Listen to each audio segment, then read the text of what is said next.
E aí, gurizada, beleza? No dia de hoje a gente vai estar falando um pouco sobre chave privada e chave pública no Linux, tá? Ou qualquer sistema Unix. Se caso tu nunca usou isso antes, talvez isso te esclareça um pouco.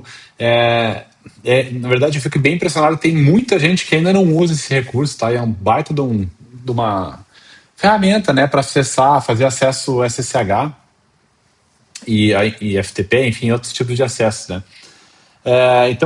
Basicamente, a gente tem dois tipos, os principais de chave privada e chave pública, tá? Eu fiz uma tabelinha aqui, ó.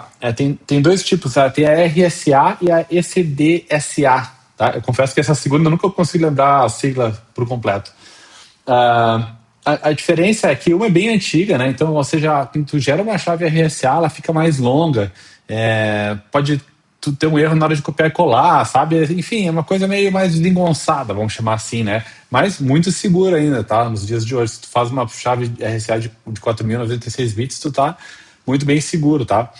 Mas o pessoal já está migrando para usar esse DSA, que ela é bem mais leve e até no exemplo que eu vou estar dando aqui, eu vou estar mostrando como faz esse CDSA, tá? Porque ela fica só em uma linha, uma chave privada de uma linha, né? Então, se tu não tem nem ideia do que é uma chave privada e uma chave pública, pensa como se uma chave pública fosse um cadeado, tá? Esse exemplo talvez não seja o melhor exemplo de todos, mas vamos lá. Pensa a chave pública como um cadeado. Esse cadeado tu entrega para todo mundo que vai te dar um acesso. Vamos pensar assim, eu vou alugar a garagem do vizinho, eu dou o meu cadeado para ele, ele vai lá e tranca a porta, e quando eu pegar a minha chave pública, a minha chave privada, eu posso ir lá e abrir esse cadeado, né? Só que pensa que esse cara pode fazer isso para todos os usuários que ele tiver, né? Para qualquer serviço. Então fica muito mais seguro, porque a criptografia é muito maior do que simplesmente a tua senha, né? Isso também pode usar essa questão de chave pública e privada para fazer um acesso sem senha, né? Por acaso alguma aplicação precisa conectar de um Linux para outro que seja uma coisa interna, né? O único risco, vamos dizer, que as pessoas às vezes não se dão conta, é importante tu criar uma senha para a tua chave privada. Acho que vamos para a prática, vai ficar um pouco mais fácil de explicar. Então aqui eu tô no Linux, aqui é um Ubuntu, tá? Se eu der um SSH key gem, vamos ver se deu um enter aqui, eu vou botar um help para mostrar o menu para nós aqui. Não, ele já vai para o jogo aqui, deixa eu ver uma coisa. Assim, aí, beleza. Que como vocês podem ver, tem um monte de opção, tá? Mas basicamente, se eu só digitar SSH key gen, ele já vai me sugerir criar uma ED 25519, que é justamente a SDSA, né? Então, aqui ele está sugerindo já como padrão, ele já vai salvar como o nome dessa chave aqui dentro do diretório oculto SSH no meu home, que fica home Guilherme, no caso, tá? Eu sou Guilherme, esqueci de dizer. Então, assim, tu pode usar, se tu não tem nenhuma outra chave privada, tu pode usar essa, se já existir, ele não vai substituir, eu vou te avisar que vai substituir essa chave, tá? Mas então, tu pode ter mais de uma chave privada, isso que eu quero dizer, pode ter mais de uma chave privada para vários clientes, vamos dizer assim, um servidor tem uma chave privada, outro vai cada vez ficar mais seguro, quantas mais chaves privadas tu tiver, né? E é muito importante, tu nunca enviar a tua chave privada para ninguém, ela é como se fosse a tua senha, né? Tu não envia essa chave privada, ela é privada, ela é só sua. Não faz sentido tu enviar essa chave, no momento que tu passa ela para a internet, se passou descriptografado, a gente considera como comprometida, tá? Então aqui eu vou seguir só bem simples aqui, né? Deu um enter. Estou criando, então, eu criei o diretório, que o diretório não existia aqui para mim, que eu mesmo criei esse usuário para fazer o vídeo, tá?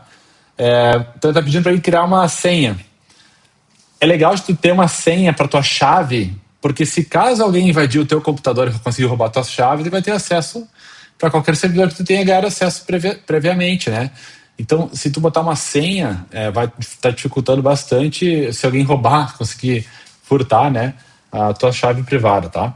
Mas eu não vou criar nenhuma aqui para ficar mais fácil de exemplificar. Então, dei um enter e vou dar outro enter aqui, porque é em branco, e aqui ele já gera. Ele já fala, a sua key privada foi salvada aqui nesse endereço, né? E aqui está o fingerprint. Eu acho que eu vou deixar o fingerprint para talvez para outro vídeo. Se vocês quiserem saber como é que funciona mais a fundo, talvez deixem nos comentários que eu posso fazer um vídeo mais a fundo, tá? Mas enfim, tá criado. Então se agora eu entrar aqui em .ssh, dar um ls, a gente vai ter dois arquivos aqui, ó. O ID ECED2519, né, que é a chave privada, e um arquivo chamado .pub, de pública, né, ou public em inglês, né. Então, se eu der se a gente ler esse arquivo, o .pub, vocês vão ver que essa aqui é a minha chave pública, tá? Então, o que acontece? Talvez eu vou abrir ela para ficar um pouco mais fácil de visualizar. Então, aqui ele identifica qual que é o tipo de criptografia que está sendo usado na chave, tá? Aqui é a chave pública em si, e quando o algoritmo conecta uma com a outra, ele consegue ver que aquilo bate e libera o acesso, tá? E aqui é o meu usuário, arroba o nome da máquina que eu estou usando aqui. Esse Ubuntu, o nome dele é Teodoro, tá? Isso aqui é bem legal, porque se tu tem... Vamos imaginar o seguinte cenário. Eu gosto de fazer... Eu tenho 2 laptops, eu crio uma chave privada para cada um. Então, daqui tu vai nomear, né? Tá, esse aqui, essa chave eu estou acessando de Teodoro para algum lugar. Então, até se tu empresta a chave para alguém, a tua chave pública, para te dar acesso, tu diz, chave tal, né? Tu consegue nomear a chave. Ela não precisa ter esse arroba nem nada aqui, tu poderia chamar assim de chave 1, por exemplo, tá? Poderia chamar assim, não tem problema nenhum. Mas eu vou deixar padrão aqui, vou só sair, não vou salvar. Então nós temos a outra, vamos até abrir a outra aqui, confesso que eu nunca olhei como é que é essa aqui. Vamos dar uma olhadinha aqui. É bem simples, né? Uma chave privada, aqui diz, né? O início da chave OpenSSH privada e aqui é o fim, né? Então, ela, até a própria... Eu estou bem acostumado a lidar com certificado SSL, eles são normalmente em RSA, eles são bem maiores, né? Então, assim, dá até um alívio pra pensar que não precisa copiar um monte de texto, né? Então tá, vamos fazer um acesso, vamos fazer o seguinte agora, vamos ter essa chave para um outro Linux, e daí vamos fazer o acesso rápido, tá? Eu só vou dar uma pausa aqui que eu tenho que criar o usuário no outro Linux e já vamos continuar. Tá, então agora eu estou no outro Linux aqui, que coincidentemente é o meu Proxmox, né? Só estou usando como exemplo. Então, o que a gente vai fazer? A gente vai copiar a chave. Tem duas maneiras de fazer isso, tá? Tu pode copiar via SSH a chave, que é bem prático, se tu já tem um acesso por senha. E outra maneira é tu copiando esse texto aqui todo aqui da chave e botando dentro do arquivo chamado Authorized Keys. Vou fazer acho que dessa maneira, tá? Porque eu acabo usando mais dessa maneira. Porque o que acontece? Imagina que tem uma máquina que tu não libera acesso só por senha. O cara só pode fazer login se tiver uma chave privada. Então talvez mais usual assim. As duas maneiras funcionam. Vou mostrar também a outra, não tem problema. Vamos lá. Então aqui eu estou dentro de Guilherme, tá? Meu diretório home, pode ver que eu não tenho nenhuma pasta nem nada.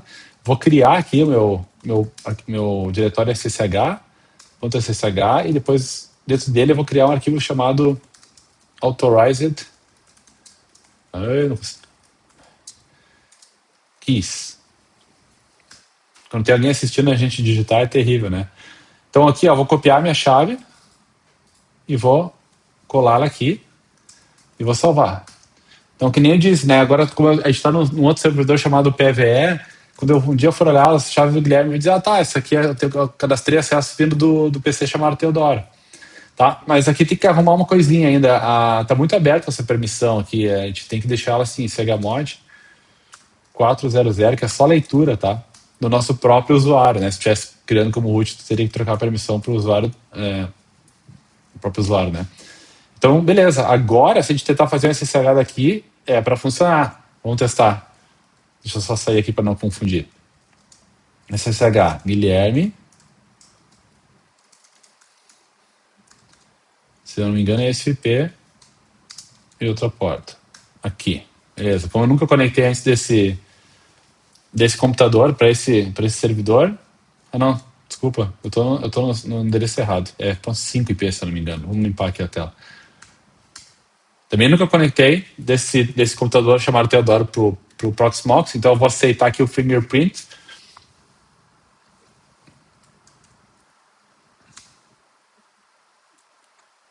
E ele já fez o login, direto.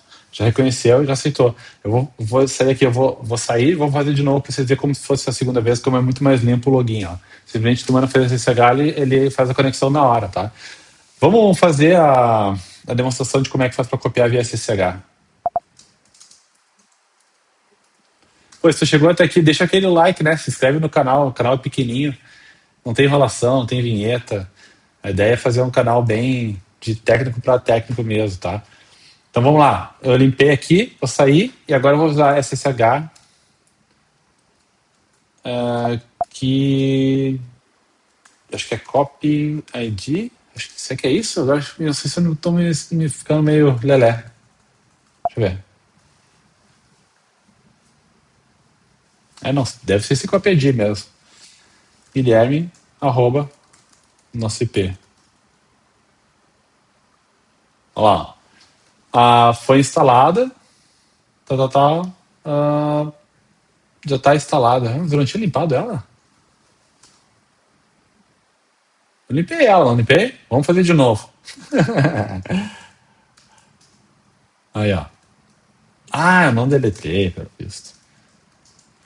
Agora não posso. Como assim? Que loucura. Muito louco isso. Essa distro é meio chata, hein? Vamos fazer assim, então. Bah, eu tirei a permissão minha mesmo do diretório. Vamos ver se eu consigo trocar.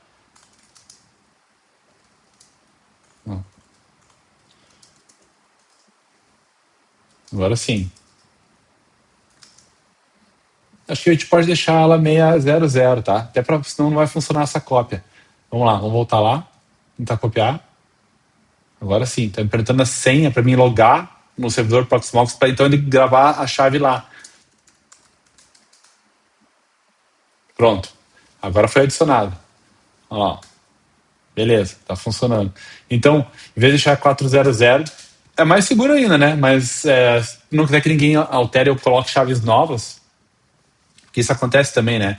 O cara, alguém te manda, eu sou sysadmin, né? Então o desenvolvedor me manda uma chave, depois passou alguns meses ele perdeu a chave, ele me manda outra, daí começa daqui a pouco ter um monte de chave ali, e sei lá como é que esse cara perdeu, o que aconteceu, mas tu tá deixando mais uma porta aberta, né?